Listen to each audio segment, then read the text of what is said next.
Hello, it's Bible Study Time. En d'autres termes, c'est le moment du mois, en tout cas du mois et demi.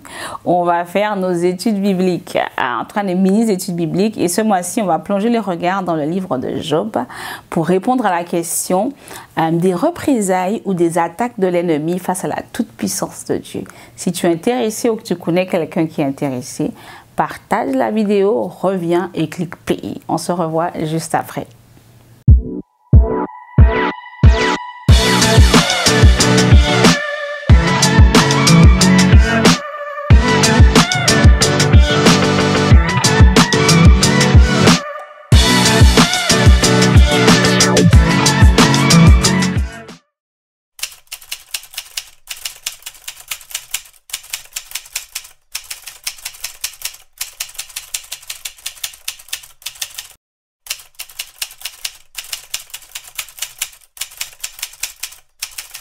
Notre texte du jour se trouve dans Job 1, 8 à 12.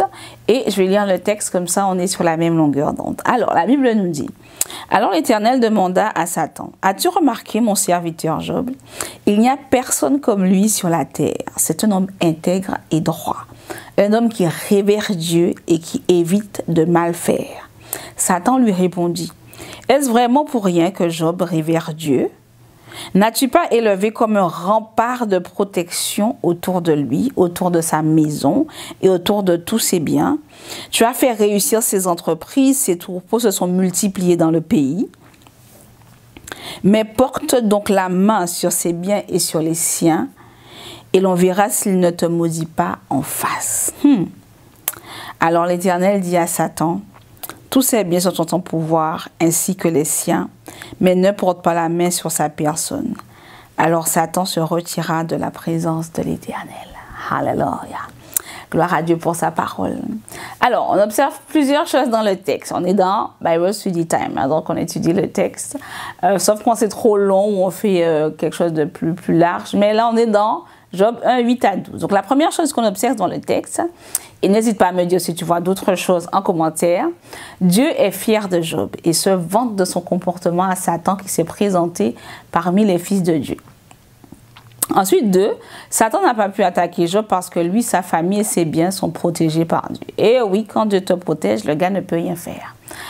Élément numéro 3, Satan n'a pas pu maudire Job parce que tout le travail de ses mains est béni par Dieu. Point numéro 4, Satan n'a pu toucher la famille de Job et ses biens que, et je répète que, et je redis encore que, parce que Dieu lui a donné la permission de le faire. Quel type de personne n'était pas Job avant tout? C'était pas un croyant standard, c'était pas une personne qui avait un pied dedans, un pied dehors, c'était pas un homme qui ne craignait pas Dieu, du style je fais ça mais Dieu comprend, hein? Non, Dieu ne comprend pas. Et c'était pas un homme en fait qui se croyait lui et sa famille invincibles. Puisqu'on va voir, si tu lis le livre de Job, tu voyais en fait qu'il faisait entre guillemets des sacrifices préventifs. Faut aller lire, tu vas comprendre. Alors, qui était exactement Job? Job est un homme en fait qui avait une relation profonde avec Dieu, alors que dans son temps, il n'avait pas de Bible comme nous. Ce qui sous-entend que pour connaître Dieu, il a fait preuve de détermination. Amen. 2. Job est un homme qui craignait et respectait Dieu. Cela se voit en fait quand tu lis dans le livre de Job la façon dont il menait sa vie. Point numéro 3, Job était un homme qui avait conscience que ni lui ni ses enfants n'étaient parfaits et faisait des sacrifices préventifs au cas où. Donc on voit un homme qui craint Dieu et qui a vraiment une relation personnelle avec lui et qui vit selon les standards de la parole et de ce qu'il maîtrisait à l'époque. Je le rappelle, il n'y avait pas de Bible, il n'y avait pas d'Ancien Testament, Nouveau Testament. C'était, son mode de vie était un reflet tout simplement de la relation personnelle qu'il avait avec Dieu. Du coup, quand nous montre le passage qu'on a lu aujourd'hui, ben ça nous montre en fait que ceux qui sont les enfants de Dieu ne peuvent pas être attaqués comme ça. Ok, que si attaque il y a, Dieu ne permettra pas que nous soyons tentés au-delà de nos forces. Tu retrouveras peut-être ce verset dans 1 Corinthiens 11. La preuve, c'est que aussi difficile qu'aient été l'épreuve de Job, Job n'a pas lâché Dieu. Donc c'était difficile, c'était dur, c'était pénible, c'était douloureux, mais c'est pas une épreuve en fait qui a ou une tentation qui ait fait que Job abandonne la main de Dieu. Non, Dieu savait jusqu'à quel point Job pouvait supporter l'épreuve. Ensuite, Satan a dû respecter le périmètre imposé par Dieu. Et ah oui, hein, Dieu a dit, tu peux toucher ses biens, tu peux toucher les siens, mais tu ne toucheras pas à son corps. Il a dû respecter le périmètre imposé par Dieu. Donc, aussi violente qu'a été l'attaque de Job, hein, parce que l'ennemi ne s'est pas, il l'a pas raté. Hein. Il ne l'a pas raté.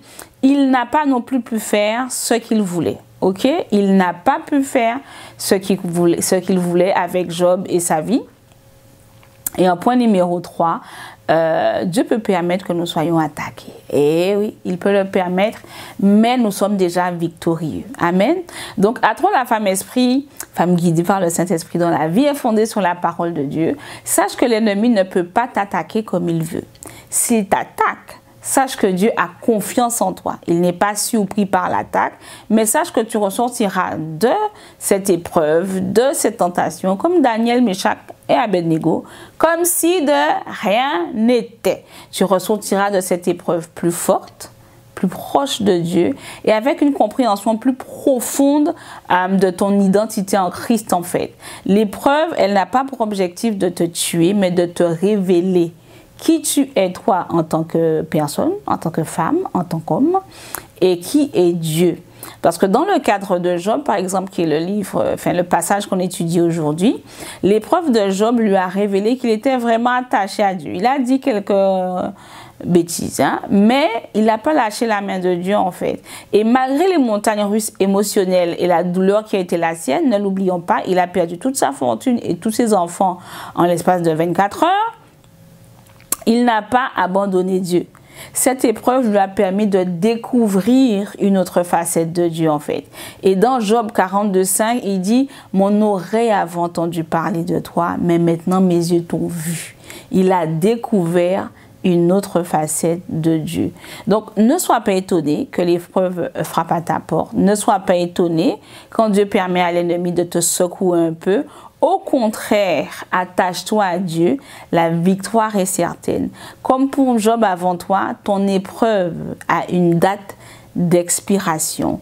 Ne te décourage pas, tu ressortiras de là plus forte spirituellement et plus forte émotionnellement. Tu ressortiras de cette épreuve avec des pépites qui permettront à Dieu de t'utiliser pour bénir les autres au travers de l'expérience que tu as traversée. Tu ne mourras pas, tu vivras pour raconter les merveilles que Dieu a fait dans ta vie. Amen.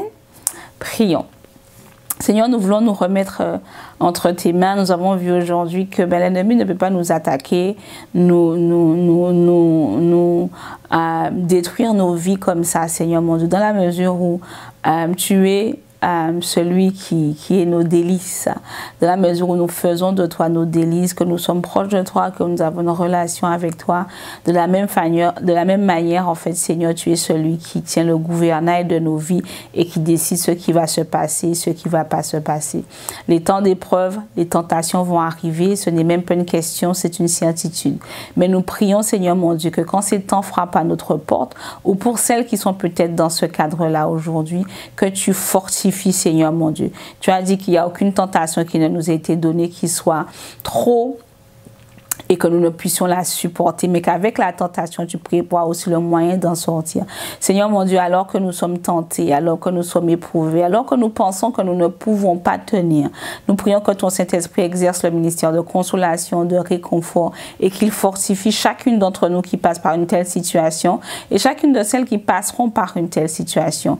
Nous prions que l'épreuve, Seigneur mon Dieu, ne nous tue pas, mais nous prions pour que nos yeux soient toujours fixés sur toi, le rémunérateur de notre foi, celui qui va, Seigneur mon Dieu, nous sortir de cette épreuve par laquelle nous passons. Seigneur mon Dieu, que vraiment ton Saint-Esprit continue à exercer le ministère dans notre esprit, dans notre cœur. Nous rappelons que cette épreuve ne va pas nous tuer. Cette épreuve a pour objectif de bâtir la femme et l'homme que nous sommes appelés à être. Cette épreuve a une date d'expiration. Consciente de cela et conscient de cela, Seigneur, aide-nous à ne pas lâcher ta main, mais plutôt à courir vers toi et à nous réfugier en toi à chaque fois qu'on a besoin de toi. Que à chaque fois, Seigneur mon Dieu, qu'on doute, que nos regards se tournent vers ta parole, qu'on étudie ta parole, qu'on déguste ta parole et qu'on ne laisse pas le monde ou la réalité nous détourner de la voie que tu as pour nous plutôt, mais que nous soyons trouvés en alignement avec ce que tu as prévu pour nous à cet instant T dans nos vies, Seigneur mon Dieu. Glorifie-toi au travers de ces moments difficiles que nous passions et que ce soit aussi un témoignage pour tous ceux qui nous observent, que ceux qui se confient en l'Éternel ne sont point déçus ou confus. Au nom de Jésus, Amen. Amen. On se voit la semaine prochaine, mercredi à 19h. Sois là, sois présente. Je sais que tu veux être là. Alléluia.